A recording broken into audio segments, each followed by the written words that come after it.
Eine Krise zu haben ist anstrengend, aber andererseits eine Krise ist wirklich so ein Glücksmoment, ein sehr begnadeter Moment des Lebens, in dem man wirklich ganz nahe dem Christus steht.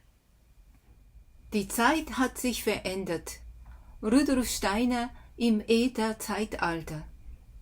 Wenn ich so diese Videos herstelle, gibt es ziemlich unterschiedliche Reaktionen. Das ist wirklich sehr interessant. Das ist wirklich von Mensch zu Mensch sehr unterschiedlich. Und dass ich diese ganze Palette von den Reaktionen auch erleben kann, ist sehr spannend. Und ich kann sehr viel lernen. Also es ist wirklich sehr hilfreich für die Erweiterung der Selbsterkenntnis. Und dann auch natürlich, dass die Menschen unterschiedliche Reaktionen zeigen auf eine einzige Sache, die ich mache.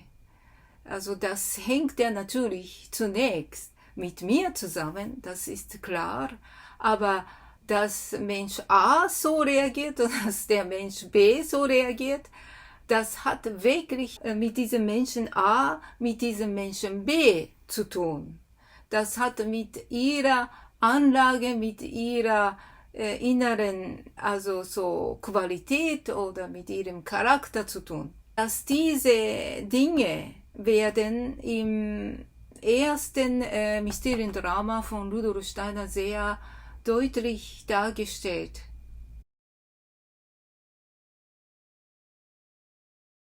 Benediktus hält einen Vortrag und mehrere haben das zugehört. Und nach dem Vortrag kommen sie zum Gespräch über den Inhalt und jeder präsentiert seine Gedanken. Da ist es sehr auffallend, alle anderen sprechen dann mehr oder weniger so halb so objektiv, halb so persönlich. Sie entwickeln natürlich die Gedanken von ihrem Lebensaspekt her. Aber die Sache bleibt noch mehr oder weniger so sachlich und deshalb es ist auch relativ so, sage ich mal, so harmlos. Allein Johannes entwickelt eine ganz andere Reaktion. Er kommt in eine tiefe Krise rein durch den Inhalt, den Benediktus in diesem Vortrag angesprochen hat. Johannes geht ganz stark nach innen. Und ich denke, dass Rudolf Steiner eben dann diesen Unterschied dabei sehr klar zeigen wollte, was macht solche geistige Inhalte mit dem Menschen. Also je nach dem Menschen wird eine ganz andere Reaktion entwickelt. Aber ich denke, dass durchaus von Rudolf Steiner so gemeint ist, zwar nicht ganz einfach für den Menschen selber, aber das ist doch sehr erwünschenswert ist, dass der Mensch eigentlich dann so einen inneren Weg geht durch solche geistige Inhalte, dass das nicht nur so harmlos so bleibt. Es ist natürlich etwas unangenehm, wenn die Sache zu sehr in das Innere geht und dann vielleicht wird eine Krise ausgelöst wie bei Johannes. Aber Johannes geht ja wirklich so einen Weg der Initiation dadurch und während die anderen das noch nicht erleben.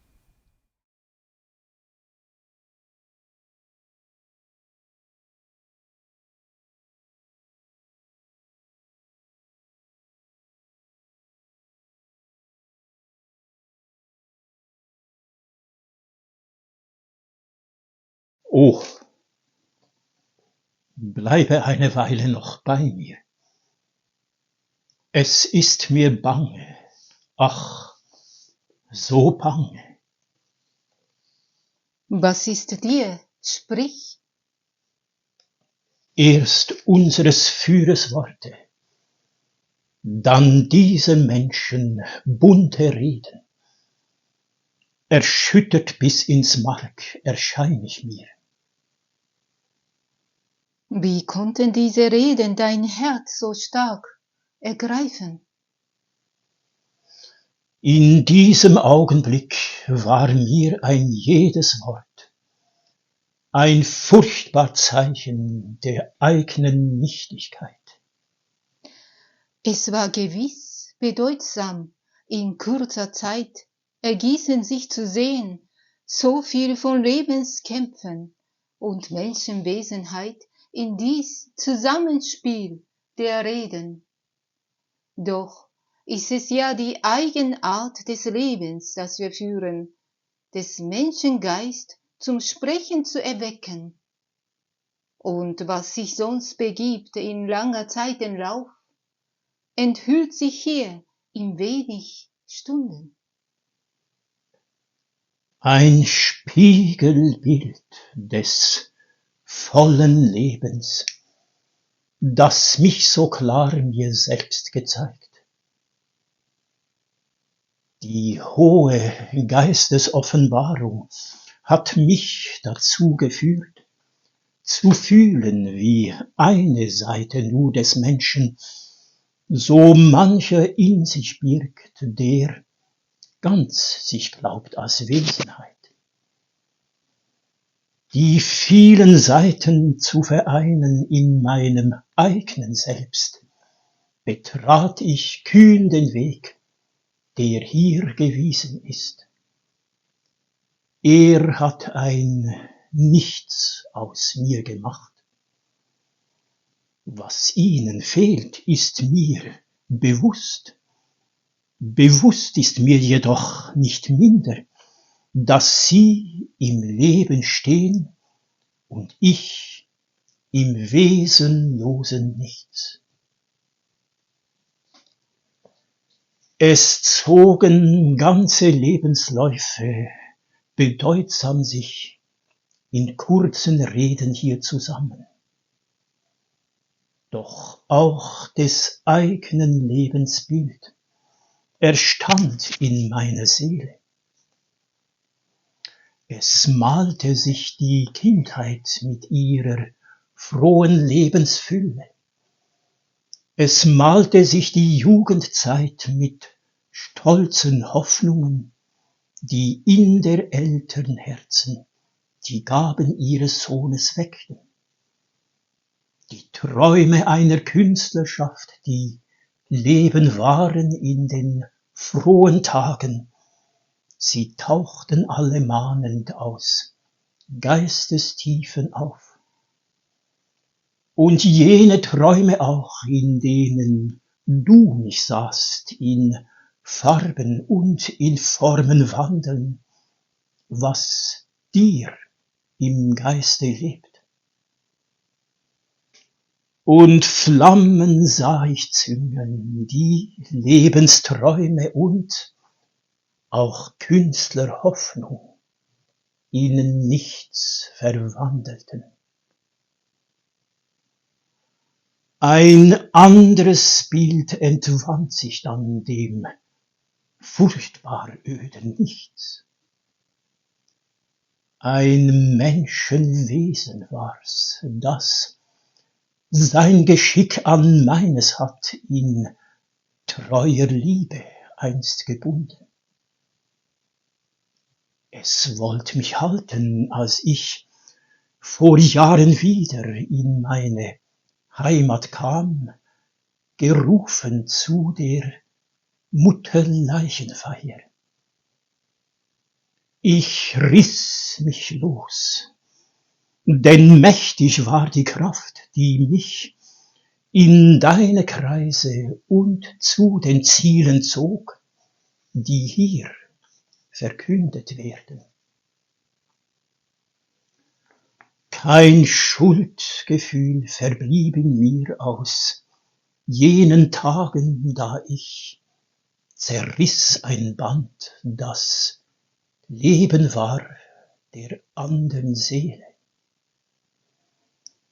Und auch die Botschaft, die mir kam, das langsam welkte jenes Leben und endlich ganz erlosch, ließ fühllos mich bis heute. Bedeutsam sprach in jenem Saale vorhin der Führer nun, dass wir verderben können das Schicksal jener Menschen, die liebend uns verbunden.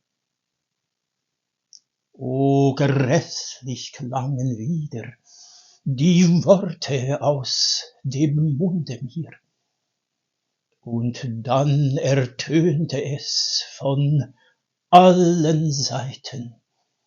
Es war wie schauervoller Widerhall. Du hast sie hingemordet. So ward die inhaltsschwere Rede den andern Menschen Anlass, in sich zu schauen. In mir jedoch erzeugte sie Bewusstsein schwerster Schuld. Ich kann durch sie erkennen, wie irrend ich gestrebt. In diesem Augenblick, o Freund, betrittst du finstere Reiche. Da kann dir niemand helfen, als der allein, dem wir vertrauen. Das war ein Ausschnitt aus dem ersten Bild des ersten Mysteriendramas Rudolf Steiners.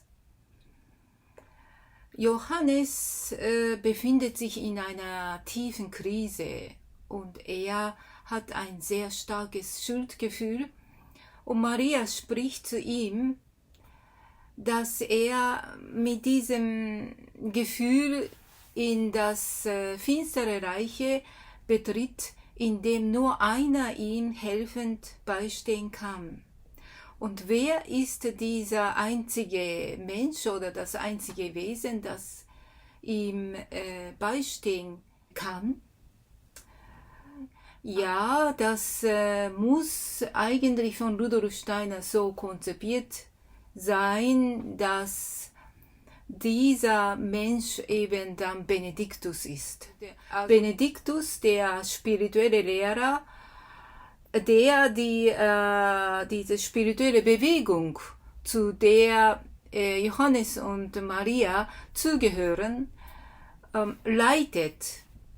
Er ist derjenige, der auch in so einer tiefen Krise, einer Initiation beistehen kann.